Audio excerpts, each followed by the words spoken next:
स्वागत है दोस्तों आपका अपने YouTube चैनल सरल किताब में। जैसा कि आप लोग जानते होंगे, जो हमारा प्रीवियस लेक्चर था उसमें हम लोगों ने समांतर चतुर्भुज के नियम से रिलेटेड कुछ क्वेश्चन सॉल्व किए थे। आज हम लोग उसी के आगे क्वेश्चन सॉल्व करेंगे, लेकिन यह जो क्वेश्चन है, इन क्वेश्चनों का लेवल पिछले वाले क्वेश्चनों से थोड़ा सा ऊपर होगा।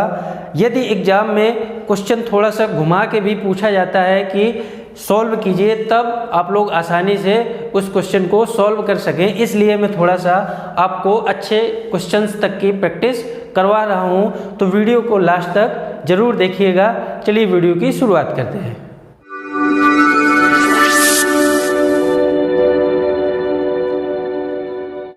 देखिए क्वेश्चन कह रहा है दो संगामी बलों का परिणामी बल, क्लियर है, दो कॉन्करेंट फोर्स है, उनका परिणामी बल कितना है 1500 न्यूटन, ठीक, तथा दोनों बलों के बीच का कोण कितना है 90 डिग्री है, ठीक।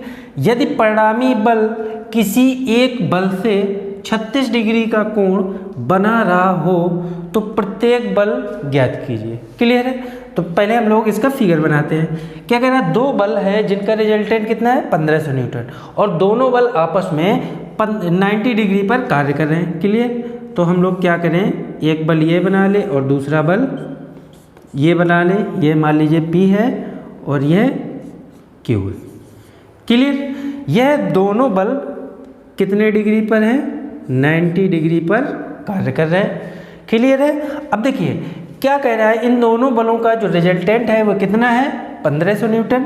तो क्या करें, इन दोनों बलों का रिजल्टेंट कुछ ऐसे जाएगा जो कि कितना होगा 1500 न्यूटन। तो इसको हम लोग दिखा देते हैं 1500 न्यूटन, ठीक है। अब देखिए कह रहा है जो परिणामी बल है किसी एक बल से 36 डिग्री का कोण बना रहा है, 36 डिग्री का एंगल बना रहा है। तो हम ये मान के चलें कि यह जो रिजल्टेंट है यह इस P वाले से 36 डिग्री का एंगल बना रहा है, क्लियर। तो अब पूछ रहा है दोनों बलों को ज्ञात कीजिए। हमें क्या निकालना है, P और Q की वैल्यू को क्या करना है, फाइंड आउट करना है, ठीक। तो देखिए हम लोग कैसे इसको सॉल्व करते हैं। अब देखिए यहाँ से समांतर चतुर्भुज के नियम से हम लोग क्या करें, इसको ऐसे कंप्लीट कर सकते हैं इस तरीके से,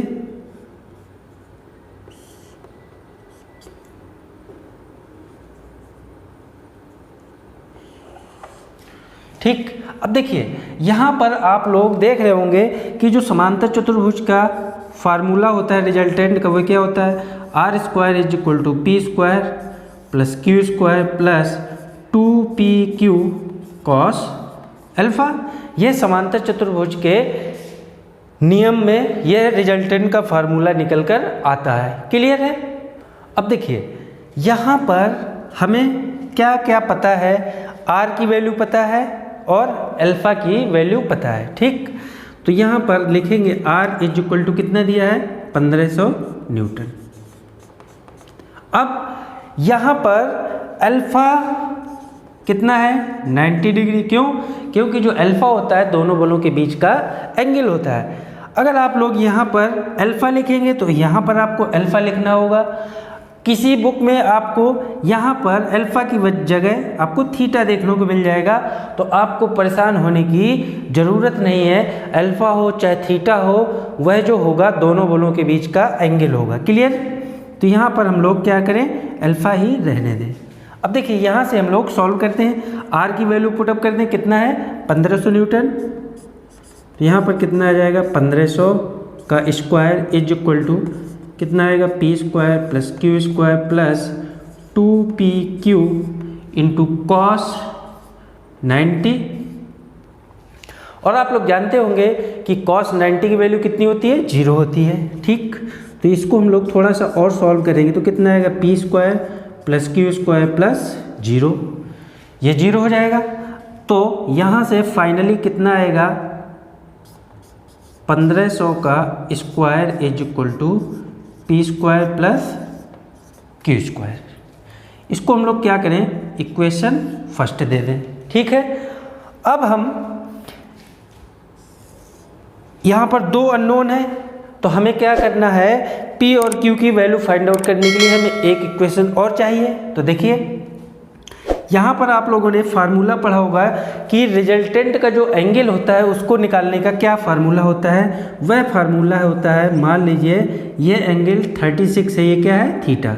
तो tan थीटा बराबर आप लोगों ने फार्मूला पढ़ा होगा, क्या पढ़ा होगा, Q sine alpha upon P plus Q cos alpha के, यह फार्मूला होता है। तो आप लोग रख दीजिए tan theta is equal to, ये यहाँ पर थीटा इज इक्वल टू कितना है, 36, तो tan 36 is equal to Q sine alpha की जगह 90 upon P plus Q cos 90, और आप जानते हैं कॉस 90 जीरो होता है, तो हम लोग यहाँ पर tan 36 की वैल्यू पुटअप करते हैं। tan 36 की वैल्यू आएगी 0.726 इज इक्वल टू, क्लियर। अब देखिए यहाँ से हम लोग Q साइन 90 1 हो जाएगा अपॉन ये कितना आएगा P प्लस 0, इसका कोई मतलब नहीं प्लस 0 लिखने का। तो यहाँ से आप लोग देख रहे होंगे कि Q इज इक्वल टू कितना आ रहा है, 0.726 P, ठीक। यह हमारा Q इज इक्वल टू इतना निकल कर आ गया। अगर हम लोग इस Q की वैल्यू इस इक्वेशन फर्स्ट में रख दें तो हमारी क्या हो जाएगी, P की वैल्यू निकल आएगी। तो यहाँ पर लिख देते हैं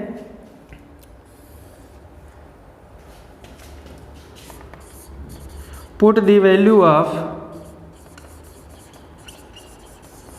Q इन इक्वेशन फर्स्ट। जब हम लोग इस Q की वैल्यू उठा के इस इक्वेशन फर्स्ट में रखेंगे तो कितना आएगा, पहले तो हम लोग 1500 का स्क्वायर कर लेते हैं, 1500 का स्क्वायर बहुत ज़्यादा आएगा, लिखते हैं 22 5 4 time 0 is equal to P square plus Q की जगह हम लोग वैल्यू रख देंगे, कितना है 0.726 इंटू P, तो कितना आ जाएगा 0.726 P का स्क्वायर। अब हम लोग इसको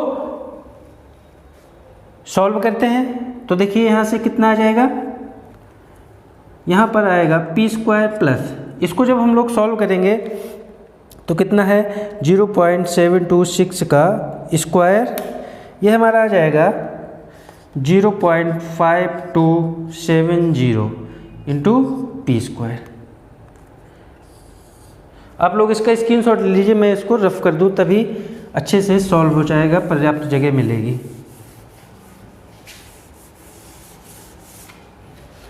अब देखिए हम लोग यहाँ से देख सकते हैं कि कितना आया था 225 4 टाइम 0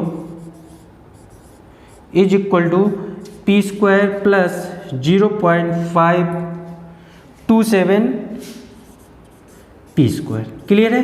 इसको जब हम लोग जोड़ेंगे तो कितना आ जाएगा 1.527 P square is equal to 225 4 time 0। यहाँ से अगर हम लोग P इज इक्वल टू निकालें तो कितना आएगा, अंडर रूट 225 4 टाइम 0 अपॉन 1.527। इसको हम लोग सॉल्व करते हैं तो P की वैल्यू निकल आएगी, under root 225 4 time 0 divided by 1.527। इसको जब आप लोग सॉल्व करेंगे तो P इज इक्वल टू निकल कर आ रहा है 1213.86 न्यूटन। यह आपका P की वैल्यू निकल कर आ गई। अब क्या करें, इस P का मान उठा के इस इक्वेशन सेकेंड में रख दें, तो क्या लिखेंगे, put the value of P in equation second. तो यहाँ से Q बराबर कितना आ जाएगा, 0.726 इंटू पी की वैल्यू रख देते हैं 1213.86।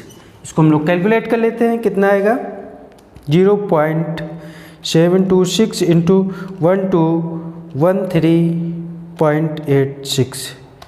तो यहाँ से Q इज इक्वल टू आ रहा है हमारा, कितना आ रहा है 881.26 न्यूटन।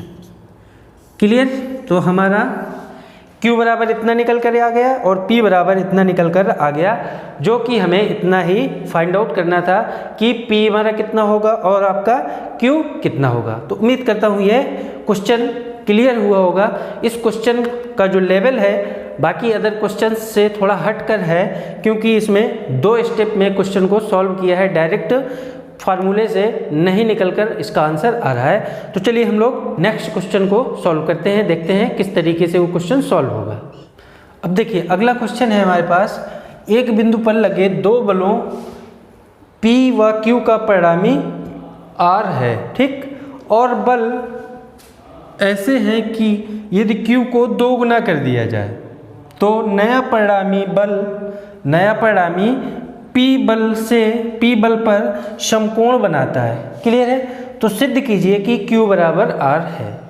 देखिए बहुत ही आसान क्वेश्चन है, इसको बस थोड़ा सा समझना है, बहुत ही कम समय में ये क्वेश्चन सॉल्व हो जाएगा। तो देखिए कैसे हम लोग इसको सॉल्व करते हैं। देखिए कह रहा है एक पॉइंट पर 2 बल P और Q लग रहे हैं जिनका परिणामी R है, ठीक है। तो यहाँ से हम लोग एक बल ऐसे बनाते हैं P और दूसरा बल यहाँ पर ये बनाते हैं Q। क्लियर। यह है आपका Q हो गया। इन दोनों बलों का रिजल्टेंट कितना है R, ठीक। अब दूसरे केस में कह रहा है यहाँ पर दोनों बलों के बीच का एंगल कितना है अल्फा है। क्लियर है। अब दूसरे केस में कह रहा है यदि Q को 2 गुना कर दिया जाए तो नया परिणामी बल P पर समकोण बनाता है। क्लियर है। तो देखिए Q को हमें क्या करना है 2 गुना, यह हमारे पास P है और यह हमारे पास Q था, इसको हमें क्या करना है 2 गुना करना है। क्लियर है। तो जो नया रिजल्टेंट है वह क्या है P पर समकोण बना देता है। तो यह यहाँ पर रिजल्टेंट R डैश है और यह P पर क्या बना रहा है समकोण। तब हमें प्रूव करना है कि Q बराबर R होता है। तो देखिए आप लोग जानते होंगे कि जो रिजल्टेंट है उसका एंगल निकालने के लिए फार्मूला क्या होता है tan थीटा। मान लीजिए ये जो 90 है रिजल्टेंट का एंगल इसका कितना है थीटा, जो कि 90 है। tan theta is equal to होता क्या है formula Q sine alpha upon P plus Q cos alpha, यह फार्मूला होता है, ठीक। अगर हम लोग P फोर्स से रिजल्टेंट का एंगल फाइंड आउट करेंगे तो उसको नीचे लिखेंगे, अगर Q वाले से करेंगे तो नीचे यहाँ पर Q ऐड करेंगे। तो यहाँ पर देख रहे हैं कि पहला बल P है, P हो गया, दूसरा बल कौन सा है 2Q, तो यहाँ पर Q की जगह कितना आ जाएगा 2Q। क्लियर है। उम्मीद करता हूँ कोई प्रॉब्लम नहीं होगी। तो बस यहाँ पर हम लोग सॉल्व करते हैं। tan थीटा की जगह 90 is equal to 2Q sine alpha upon P plus 2Q cos alpha के। अब देखिए tan 90 की वैल्यू कितनी होती है infinite is equal to 2Q sine alpha upon P plus 2Q cos alpha के। अब आप लोग यहाँ पर देख रहे हैं कि यह जो वैल्यू है इसका सॉल्यूशन कितना आ रहा है इन्फिनाइट। इसका मतलब क्या है कि इफ़ इसकी वैल्यू इन्फिनाइट के बराबर है तो यह कब पॉसिबल है, यह तभी पॉसिबल है जब P plus 2Q cos alpha बराबर क्या होगा 0। क्योंकि आप लोग जानते हैं अगर कोई भी संख्या है उसमें 0 से भाग दे तो उसकी जो रिजल्ट आएगा वह कितना आता है इन्फिनाइट। क्लियर है। तो इसका मतलब P plus 2Q cos alpha क्या होना चाहिए 0 होना चाहिए। तो यहाँ पर लिखेंगे P plus 2Q cos alpha is equal to 0 for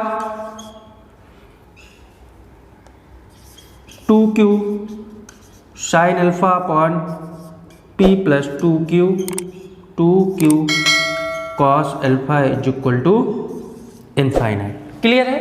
बस हमें कुछ नहीं करना, ये हमें एक इक्वेशन मिल गई क्या कि p plus 2q cos alpha की जो वैल्यू है वह 0 के बराबर होगी, ये हमने फाइंड आउट कर लिया। क्लियर? ये किस केस में फाइंड आउट किया? जब हमने q फोर्स को 2 गुना किया था, डबल किया था, तब हमें यह मिला कि p plus 2q cos alpha is equal to 0 आ रहा है। क्लियर? अब हम लोग फर्स्ट केस को देख के लेके क्वेश्चन सॉल्व करते हैं, देखते हैं आगे हमारा यह निकल कर आता है कि नहीं आता है। तो देखिए यहाँ पर यह आप लोग जानते होंगे कि रिजल्टेंट का फार्मूला क्या होता है, R square is equal to P square plus Q square plus 2pq cos alpha के। क्लियर? यहाँ से आप लोग देख सकते हैं कि इसको हम लोग इस तरीके से भी लिख सकते हैं, क्यू स्क्वायर प्लस यहाँ पर देखिए पी स्क्वायर है, यहाँ पर p है, तो यहाँ से अगर हम लोग p को कॉमन कर लें तो कितना आएगा, यहाँ पर p बचेगा प्लस इधर कितना बचेगा 2q कॉस अल्फा के। ठीक, और आप लोग इसकी वैल्यू पहले निकाल चुके हैं, p plus 2q cos alpha is equal to क्या है 0। तो आप लोग क्या करिए, यहाँ पर इसकी वैल्यू 0 पुट अप कर दीजिए, तो रखते हैं यहाँ पर 0, कितना आ जाएगा q square plus p into 0, इसकी फाइनली वैल्यू कितनी आ गई q स्क्वायर प्लस ये टोटल 0 हो जाएगा, इसको कोई मतलब नहीं है। तो अब देखिए यहाँ से हमारा ये रिजल्टेंट किसके बराबर चल रहा था, R square is equal to क्या निकल कर आ गया क्यू स्क्वायर के, या इसको हम लोग क्या लिख सकते हैं R is equal to Q के। ठीक, और यही आप लोग देख रहे होंगे कि प्रूव भी करना था कि यदि दूसरे वाले फोर्स को डबल कर दें तो हमारा रिजल्टेंट जो है वो किसके बराबर होना चाहिए, क्यू के होना चाहिए, जो कि निकल कर भी आ रहा है। तो उम्मीद करता हूँ ये जो क्वेश्चन था, यह क्वेश्चन बहुत ही इंपॉर्टेंट क्वेश्चन है, अक्सर एग्जाम में ये पूछा गया है, तो आप लोग इसको बहुत ही अच्छे से समझ के सॉल्व करिएगा। कुछ नहीं है क्वेश्चन में, बिल्कुल आसान क्वेश्चन है। तो उम्मीद करता हूँ कि जो आज का टॉपिक था, आज के वीडियो में जितने भी क्वेश्चन थे बहुत ही अच्छे से क्लियर हुए होंगे। यदि कोई भी डाउट है, आप लोग खुद से क्वेश्चन सॉल्व कर रहे हैं और कोई क्वेश्चन नहीं बन रहा है, तो आप नीचे कमेंट करके पूछ सकते हैं। तो बस आप लोगों से एक ही रिक्वेस्ट रहती है, यदि वीडियो अच्छा लगे तो लाइक करके अपने दोस्तों के साथ शेयर कर दीजिएगा, और यदि अभी भी चैनल को सब्सक्राइब नहीं किया है तो सब्सक्राइब करके नोटिफिकेशन बेल ऑन कर लीजिएगा। मिलते हैं नेक्स्ट लेक्चर में। Thank you, thanks for watching.